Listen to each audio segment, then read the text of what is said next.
Hey, what's up, guys? If there's ever anything that a football manager player wants, if there's anything you want to see, it's probably something like this. So this is what happens to your social groups when everybody's in the same core social group. That means that all the players are friends with each other. That means that they're all used to each other. They have all been at the club for roughly the same amount of time. They are all generally balanced. This is what happened yesterday before I stopped playing the game. Now, how did this happen? I'll tell you how this happens. If you want this to happen, just don't do any transfers and leave your guys together, and they'll get together and become friends as time goes on. We have a well-established hierarchy at the club with 3 different team leaders. I tried, as you might recall, to take Bowden and to reduce his playing time because he kind of sucks.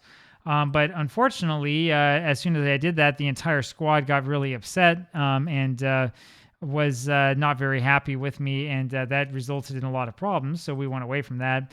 Aldana, of course, is the captain and is clearly a team leader, as is the vice captain Daly, who is of low determination. We have a number of players of low determination, but that's just the way that this one shakes out. And as you can imagine, most of these players are a little bit older, and then these players who are down here are kind of the younger ones until we get down to the likes of, I don't know, Herman, I think, who's 19 or 16. Yeah. You can actually click on them like this. There's another 16-year-old. There's another 16-year-old. There's another 16-year-old. Another one. Another one. Another one. Another one. You get the picture, right?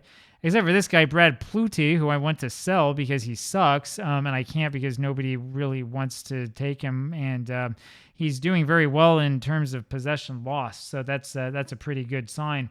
27 players there on the first team, and 27 players all in the same social group. It's sort of a happy thing. It's sort of a nice thing because you don't have to worry about players getting upset with each other. It does good things for team cohesion, does some good things for the club atmosphere, but that's only if you placate the players and you do what they want you to do. If you start like trying to lay down the law and saying, hey, you can't do this, you can't do that, because they're all together and they all like each other. If one gets upset, everybody will get upset with you. It makes it really easy for you to lose the training room. Now, why don't we do more transfers? If you haven't seen this before, I will show you. It's because when we go to competitions, we go over here and we read the rules. Where are the rules? Rules. And we scroll down. What we see is that we are allowed to have a total of 4 player signings within a transfer window. We could bring 8 players in on loan in a season, but they would all have to be from the United States, because foreign players can only get a work permit if they have a potential ability of 200, which is insane and which is not the right way to make your editor data file. If you have that sort of condition, then yeah, you're going to have a whole lot of this going on because you're not going to make any transfers because you can't. There's no purpose in doing it. There's almost no purpose in sending scouts out because like they're going to find some guy like this and I'll be like, oh, he can do all these great things. He's 35, but who cares?